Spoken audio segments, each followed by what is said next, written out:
안녕하세요.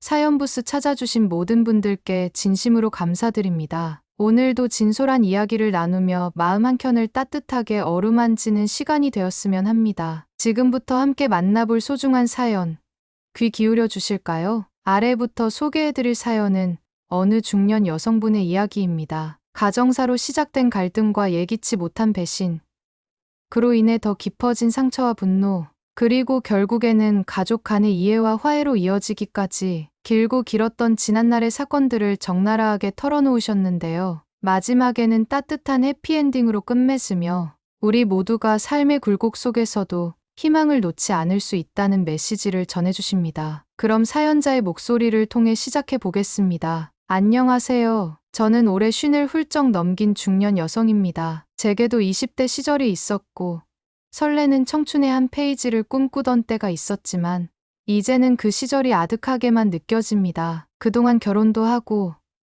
아이도 낳고 여러 번의 이사를 겪으면서 겉보기에는 그저 평범한 엄마와 아내로 살아왔지요. 그러나 제 가슴 깊숙한 곳에는 아직 덜 아문 상처가 남아 있습니다. 바로 저희 부모님과 오빠, 그리고 여동생과 얽히고 설킨 가족사 때문입니다. 이야기의 시작은 제가 어린 시절로 거슬러 올라갑니다. 우리 가족은 서울 변두리에 자리 잡은 작은 연립주택에서 살았습니다. 지금 생각해보면 그 당시에는 밥 세 끼 굶지 않고 먹고 살 수 있다는 것만으로도 감사한 일이었을 텐데 막상 그 시절을 살던 부모님께서는 경제적으로 늘 불안함을 느끼고 계셨습니다. 아버지는 중소기업을 다니시는 직장인이었고 어머니는 잡화점을 운영하며 가사를 돌보셨습니다. 저보다 5살 많은 오빠와 2살 어린 여동생이 있어서 우리 가족은 5인 가구였죠. 부모님은 맞벌이로 열심히 일하셨지만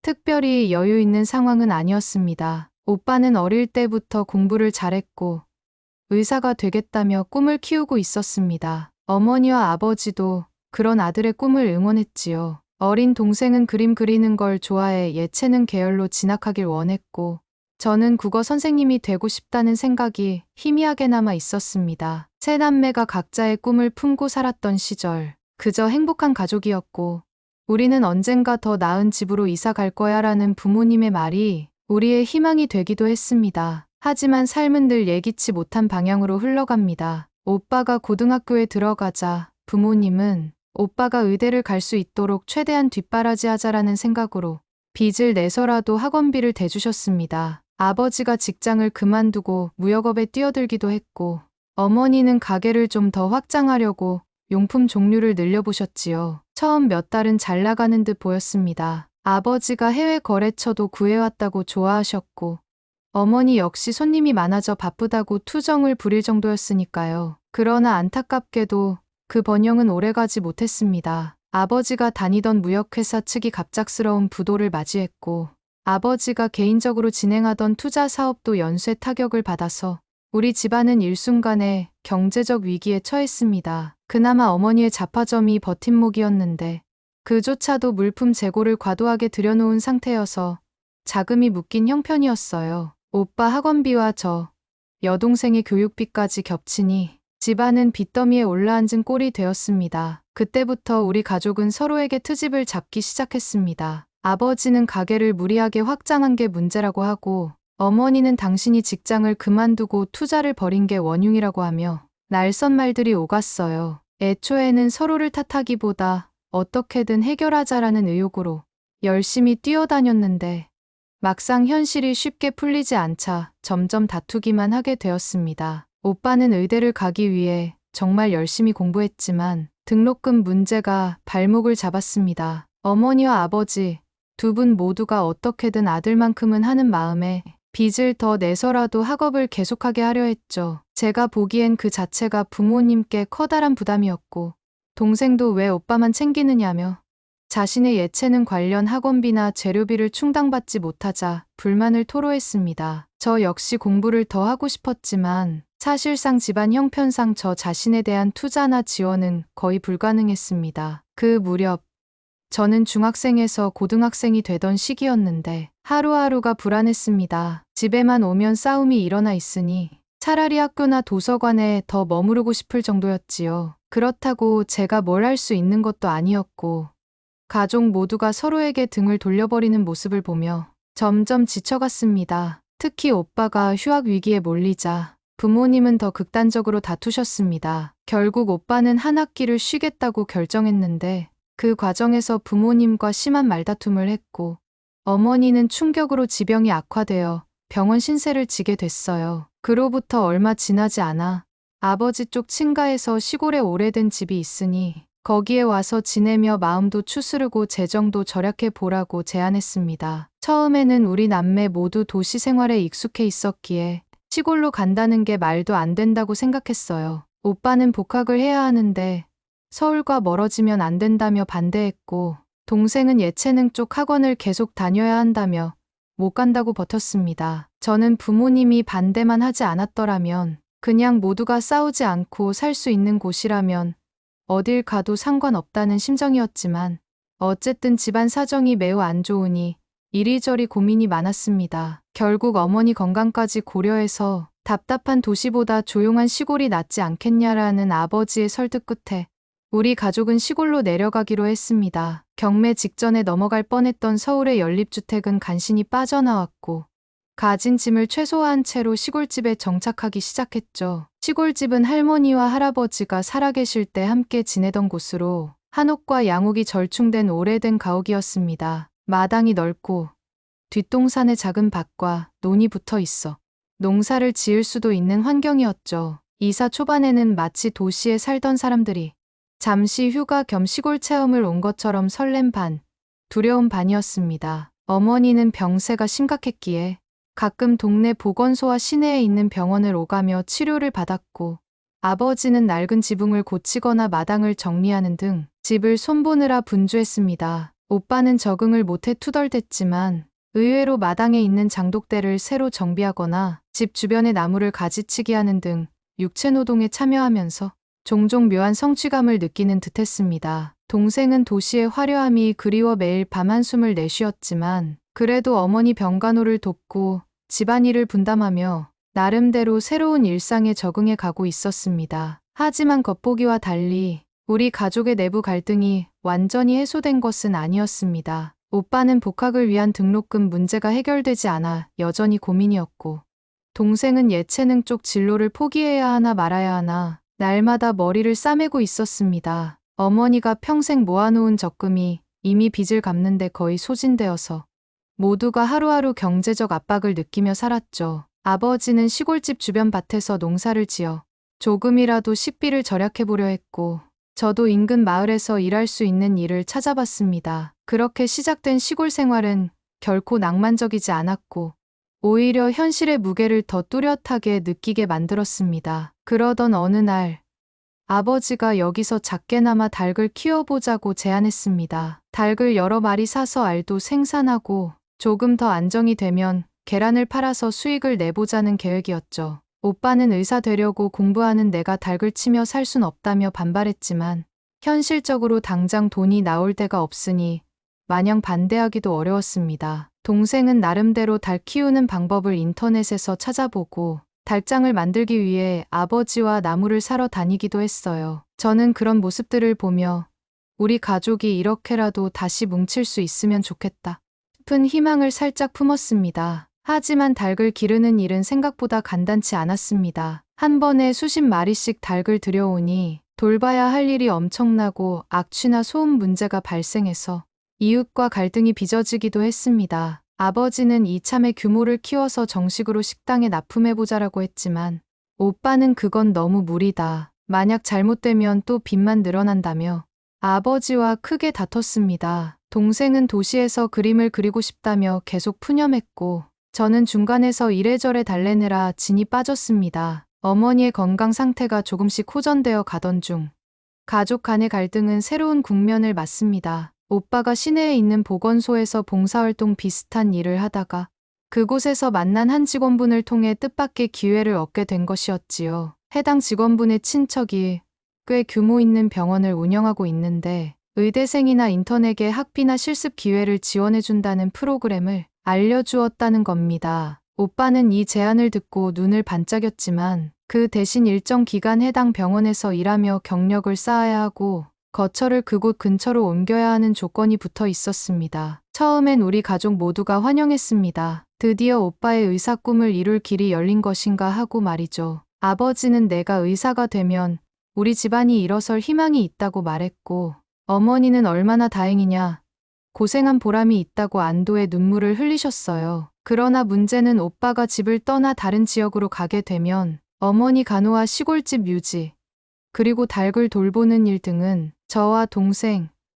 그리고 아버지에게 더 큰 짐이 된다는 점이었습니다. 동생은 왜 오빠만 좋은 기회를 다 가져가냐, 나는 이렇게 시골에 갇혀서 아무것도 못하고 있다라며 불만을 터뜨렸습니다. 사실 동생도 미술에 재능이 있었는데 집안 사정 때문에 대학 진학은커녕 전문 학원도 제대로 못 다니고 있었으니까요. 그날 밤 동생이 제 방으로 찾아와서 울먹이며 말했습니다. 언니, 오빠가 저렇게 잘 되면 나만 바보 되는 거 아니야? 나도 서울로 올라가서 제대로 그림 공부하고 싶어. 저는 동생의 마음이 이해가 됐습니다. 애초에 우리 집이 망하기 전까진 동생은 예체능계 대학을 준비하던 제법 유망한 학생이었으니까요. 하지만 현실적으로 동생이 서울에 올라가면 숙식비를 어떻게 해결하고 어머니의 병간호는 누가 담당해야 할지 등 막막한 문제들이 산적해 있었습니다. 그러던 와중에 오빠가 더 구체적인 날짜와 계획을 말해왔습니다. 병원 측에서 이르면 다음 달부터 나를 받아준대. 아직 정식으로 의사 자격증을 딴 건 아니지만 인턴 형태로 일하면서 복학 등록금을 지원받을 수 있을 것 같아.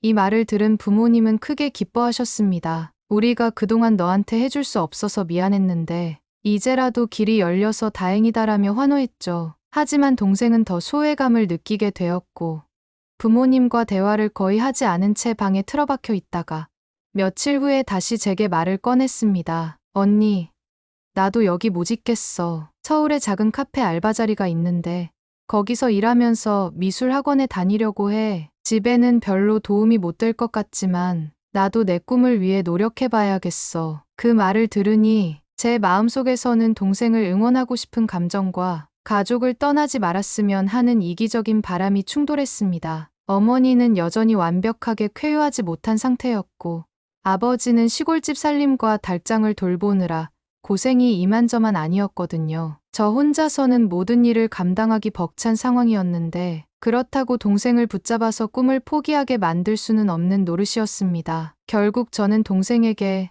내가 하고 싶은 대로 해라는 말을 해주었습니다. 동생은 울면서 고마워. 언니, 나도 성공해서 꼭 돌아올게. 라고 답했죠. 그로부터 2주 뒤, 동생은 짐을 꾸려 서울로 떠났습니다. 부모님 역시 오빠나 동생을 강제로 붙잡을 수는 없었고, 어머니는 젊을 때 해보고 싶은 거 해봐야지라는 말로 동생을 응원해 주었습니다. 하지만 정작 아버지는 고민이 많으신 듯, 너희 둘 다 가버리면 이 집은 어떻게 하냐고 혼잣말을 반복하셨고, 오빠와 동생이 각각 집을 떠난 후 시골집에는 부모님과 저, 그리고 달짝만 덩그러니 남았죠. 한동안 우리 집은 적막감에 휩싸였습니다. 어머니는 우리 남매가 모두 흩어져 버렸다며 한탄하셨고, 아버지는 동이 트기도 전에 일어나 닭을 돌보고 텃밭에 물을 주면서 무언가에 억눌린 듯 조용히 지내셨습니다. 저는 계절이 바뀌는 것도 느낄 새 없이 어머니 약을 챙기고 가끔 식사 준비를 도우며 동네 사람들에게 도움이라도 받을 수 있을까 싶어 마을에 관 일을 거들고 했습니다. 그러던 어느 날 동네 이장님이 닭 몇 마리를 처분하고 필요하면 팔아서 돈을 좀 마련하면 어떻겠느냐며 조언을 해주셨습니다. 그동안 아버지가 너무 많은 닭을 키우느라 먹이 비용도 만만치 않고 사료값이 계속 오르는 바람에 사실 우리 집은 적자가 더 커지고 있었거든요. 아버지와 저는 결국 닭 일부를 다른 농장에 넘기게 되었고 그 대금으로 겨우 가계부의 숨통을 틔울 수 있었습니다. 그렇게 하루하루를 버티던 어느 때 오빠가 전화를 해왔습니다. 이번에 병원 인턴으로 일하면서 장학금을 받게 됐어. 거기에 해외 교류 프로그램도 잠깐 참여할 수 있게 됐는데 다녀와서 복학하면 의대 본과 공부를 계속할 수 있을 것 같아. 어머니와 아버지는 잘 됐다 하며 반가워했지만 동시에 어머니 건강은 어떻고 집안 형편은 좀 괜찮으냐라는 오빠의 질문에 선뜻 대답하기 어려워하셨습니다. 사실 좋지 못한 형편을 굳이 말해서 오빠를 더 걱정시키고 싶지 않았고, 또 오빠가 받아야 할 지원에 부정적인 영향을 줄까봐 두려웠거든요. 이후 오빠가 해외로 잠시 출국하게 되었고, 어머니는 우리 아들 이제 조금씩 빛을 보나 보다라며 어느 정도 안도하시면서도 역시 우리 집은 아들 하나 잘 돼야 하는 걸까 라고 말씀하시곤 했습니다. 저는 그 말이 여동생에게 미안했지만 이미 동생은 서울로 떠난 상태였고 가끔 전화로 소식을 전해올 뿐 집안 사정을 깊이 묻진 않았습니다. 동생도 자기 앞가림하기 바빴을 테니까요. 시간은 흘러 몇 달 뒤 어머니의 병세가 조금씩 좋아진 덕에 병원 진료 주기가 길어졌습니다. 아버지는 이제 이 시골집도 더는 유지하기가 버겁다. 대출 이자가 쌓이는 데다 시골에서 농사만으로는 해결이 안 된다며 결국 집을 처분하고 좀 더 작은 전원주택으로 옮기려는 계획을 세우기 시작했습니다. 저는 여기가 그래도 할머니, 할아버지 추억이 담긴 곳인데요라며 조금 서운해했지만 현실적으로는 아버지 말씀이 옳았습니다. 집 자체가 오래돼서 수리비가 계속 들고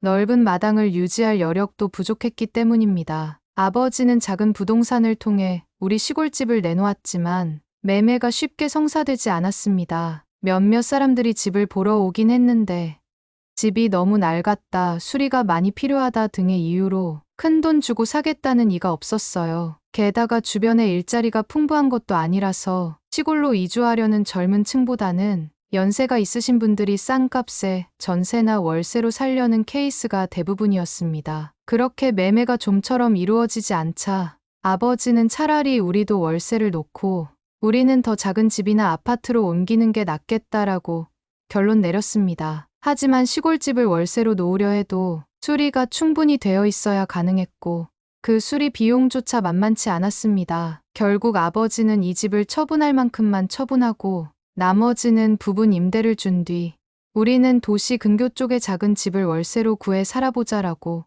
계획을 새로 짰죠. 그 무렵 오빠가 해외에서 돌아와 복학 준비를 하게 되었고 동생은 서울의 작은 카페에서 일하며 틈틈이 미술 학원을 다니고 있다는 소식을 전해왔습니다. 동생은 예전처럼 활기찬 목소리로 언니, 나 그림 열심히 그리고 있어. 아직은 갈 길이 멀지만 이번에 학원 선생님이 내 작품 칭찬해줬어 라고 말했죠. 그 전화를 받고 저는 왠지 모르게 울컥했습니다. 동생이 저렇게 열심히 살고 있다니 언젠가는 정말 자신의 꿈을 이룰 수도 있겠구나라는 생각이 들어서요. 하지만 우리 가족의 문제는 여전히 현재 진행형이었습니다. 어머니가 완전히 쾌유한 것도 아니고 아버지의 빚 문제도 해결된 게 없었고 저 역시 변변한 직장을 구하지 못한 채 마을 아르바이트나 일당을 벌며 근근히 버티는 처지였으니까요. 그래도 이러다가 우리 가족은 모두 각자의 길로 뿔뿔이 흩어지는 걸까라는 불안함이 점점 커져만 갔습니다. 이쯤 되면 여기까지도 이미 막장 아닌가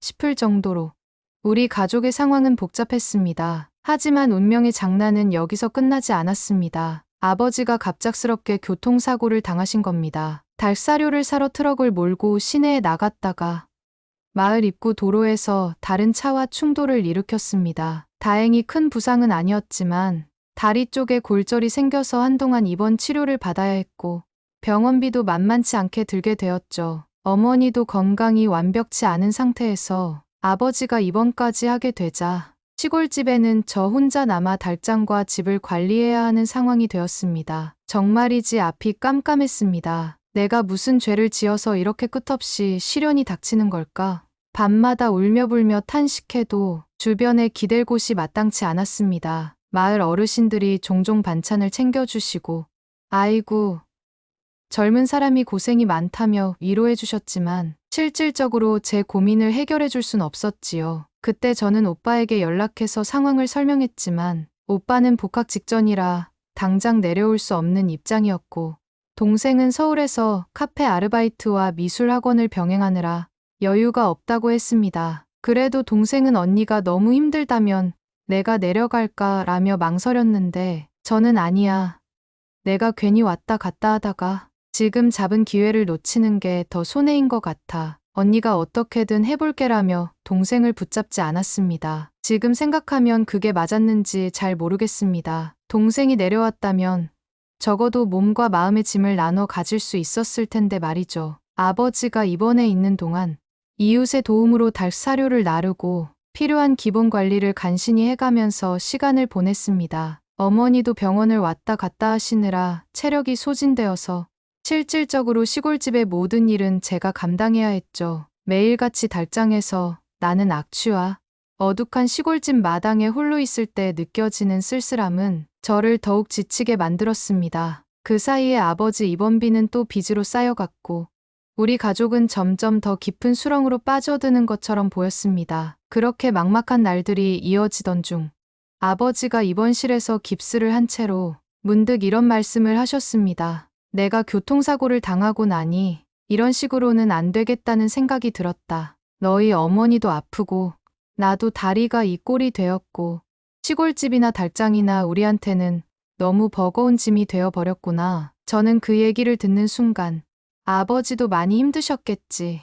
우린 그저 아버지를 원망만 해왔지만 정작 아버지도 가족을 위해서 열심히 살려고 했던 거잖아라는 생각에 가슴이 먹먹해졌습니다. 며칠 후 아버지는 결국 달장을 정리하기로 결정하셨습니다. 농장을 운영하는 지인이 닭을 대부분 사가기로 했고 남은 몇 마리는 이웃에게 주었습니다. 그동안 그렇게 힘들게 키우던 닭들이었는데 막상 떠나보내고 나니 애틋하면서도 한편으론 후련했습니다. 이제는 우리가 할 수 있는 선에서 너무 욕심 부리지 않고 살아가야 하지 않을까? 아버지의 그 말이 제 마음 깊은 곳에 따뜻함을 전해주었습니다. 그리고 마침내 우리 시골집이 부분적으로라도 매매가 성사되었습니다. 넓은 마당의 일부만을 원하던 어느 귀농 부부가 집 뒤편 땅과 창고 부분을 매입해 농장을 꾸리겠다고 한 것이었습니다. 아버지는 그 매매 대금으로 입원비 일부를 충당했고 나머지 금액은 우리가 새로 거주할 집을 구하는 데 보탰습니다. 어머니와 저는 고심 끝에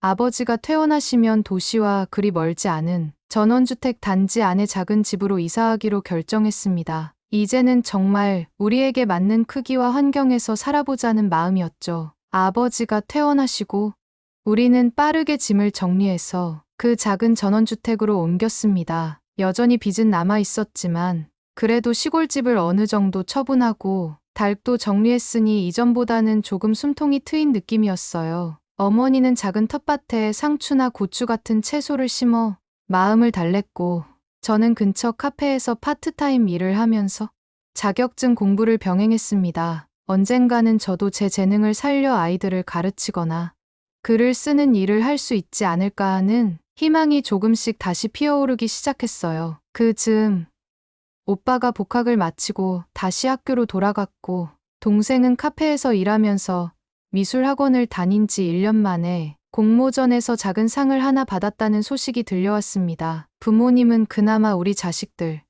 나름대로 자기 길에서 조금씩 희망을 찾고 있구나라며 기뻐하셨죠. 아버지도 이제 내가 너무 무리하지 않고 현재 처한 상황에 맞춰 살아가면 되지 않겠냐라며 예전보다는 훨씬 부드러워진 태도를 보이셨어요. 그렇게 몇 개월이 흐른 뒤 마침내 오빠가 학교를 졸업했고 인턴 과정을 거쳐 정식 의사 면허를 취득하게 되었습니다. 오빠가 수련 과정을 마치면 내가 우리 집 빚을 조금씩 갚는데 보탬이 될 수 있을 것 같아라고 말하자 어머니와 아버지는 눈물을 펑펑 흘리셨습니다. 그토록 바라던 아들의 성공이었고 그동안에 힘들었던 날들이 주마등처럼 지나간 듯 했으니까요. 오빠는 솔직히 내가 시골 생활을 무시했었는데 그곳에서 봉사활동을 하던 경험이 지금 큰 도움이 됐다. 내가 사람들을 진심으로 돌보는 의사가 되고 싶다는 마음을 그때 배웠다고 말했습니다. 동생도 공모전에서 수상한 걸 계기로 조금 더 본격적인 미술 공부를 하고 싶다며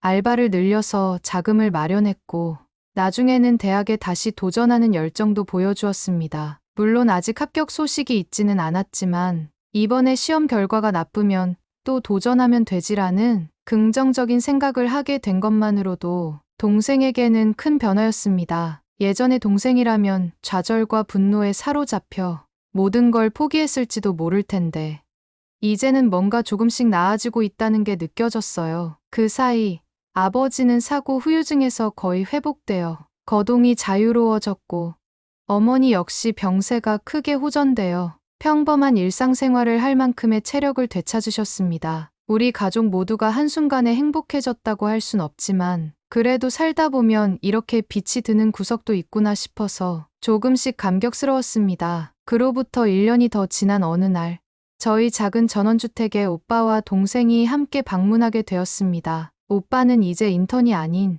레지던트 과정을 거치는 예비 전문이었고 동생은 대학 진학을 다시 준비하며 자신의 작품을 하나씩 완성해 가던 단계였습니다. 오빠는 우리 가족 다 같이 모이는 게 얼마만이냐며 웃었고 동생은 엄마, 아빠, 옛날엔 많이 미워하기도 했는데 이제 와서 보니 가족밖에 없구나라는 소리를 하며 어머니 품에 안겨 눈물을 흘렸습니다. 그날 우리는 모처럼 식탁에 둘러앉아 맛있는 음식을 나누었습니다. 아버지가 마당에서 직접 딴 고추와 어머니가 손수 담근 김치, 제가 일하던 카페에서 가져온 빵과 음료들, 오빠가 근무하던 병원 근처 시장에서 사온 과일, 동생이 서울에서 유명하다는 빵집에서 사온 케이크까지 서로 가져온 음식들을 놓고 이야기꽃이 활짝 피었습니다. 오랜만에 한자리에 모인 우리는 서로에 대한 미움이나 원망보다는 지금까지 살아남고 버텨온 과정에 대한 위로와 감사가 더 컸습니다. 오빠는 미안해. 나만 의대 간다며 고집 부리고 결국 가족이 다 힘들어졌던 것 같아라고 고백했고 동생은 아니야. 나도 예체능 고집하면서 집안 사정 고려하지 않고 불만만 많았잖아.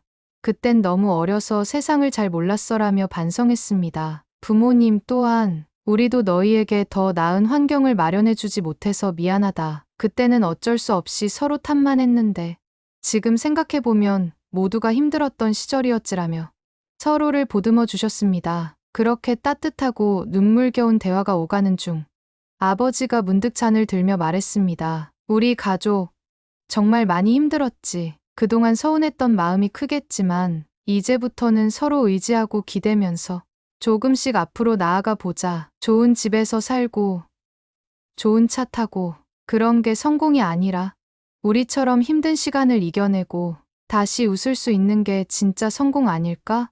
아무도 대답하지 않았지만 모두 고개를 끄덕이며 잔을 들어 아버지와 건배했습니다. 울먹이는 어머니, 눈시울이 붉어진 오빠와 동생, 그리고 저 역시 감정이 북받쳐 올라 말을 잇기 어려울 정도였지요. 그날 이후로 우리 가족은 이전처럼 매일 싸우거나 눈물을 흘리지 않게 되었습니다. 물론 여전히 빚도 조금 남아있고 앞으로 살아갈 날들에 또 어떤 풍파가 밀려올지 모르지만 서로가 우리는 가족이라는 사실을 다시금 깨달은 것만으로도 큰 위로가 되었습니다. 저는 아버지, 어머니를 도와 전원주택 생활을 지키며 자격증 공부를 꾸준히 이어가고 있습니다. 동생도 서울에서 제법 유명한 미술과외 선생을 만나 본격적으로 대학 입시를 준비 중이고 오빠는 병원 레지던트 과정을 열심히 밟으며 훗날 농촌 의료 봉사를 꼭 해보고 싶다고 말하곤 합니다. 가만 돌아보면 우리 집안이 한 번에 무너지고 그것을 다시 일으켜 세우는 과정은 막장이라고 불릴 만큼 극단적이었고 서로에게 씻기 어려운 상처를 남기기도 했습니다. 그럼에도 마지막에 남은 것은 서로를 향한 미움이 아니라 무너진 마음을 이어붙이고 함께 일어나려는 따뜻함이었습니다. 이제 와서 생각해보면 그 긴 고통의 시간이 없었다면 오빠는 의사로서 사람을 돌보는 소중함을 깨닫지 못했을 것이고 동생은 끝까지 미술을 향한 꿈을 포기했을지도 모릅니다. 저 또한 스스로의 길을 찾기 위해 자격증 공부를 결심하지 못했겠지요. 아버지는 가족을 위해 고생하셨던 지난날을 돌아보며 이제부터는 무리하게 투자하지 않고 소박하지만 꾸준한 삶을 살아가자고 다짐하셨고 어머니는 병을 앓으시면서도 결국 건강을 되찾았다는 점에 감사하면서 자식들이 각자 자리에서 최선을 다해주기를 응원하고 계십니다. 정말 길고도 험난했던 시간들을 이렇게라도 정리할 수 있게 되어 다행입니다. 제 사연을 통해 가족이라는 울타리가 때로는 얼마나 큰 상처가 될 수도 있지만 결국 마음 깊은 곳의 애정만큼은 쉽게 사라지지 않는다는 사실을 전하고 싶었습니다. 인생이 막다른 길로 몰리는 듯해도 그 순간을 견디고 나면 분명 희망의 빛이 찾아온다는 것. 여러분께서도 기억해 주시면 좋겠습니다. 부족한 글이지만 여기까지 들어주셔서 고맙습니다. 우리 가족의 막장 같은 이야기가 누군가에게는 작은 위안과 희망으로 다가갈 수 있기를 바랄 뿐입니다. 네.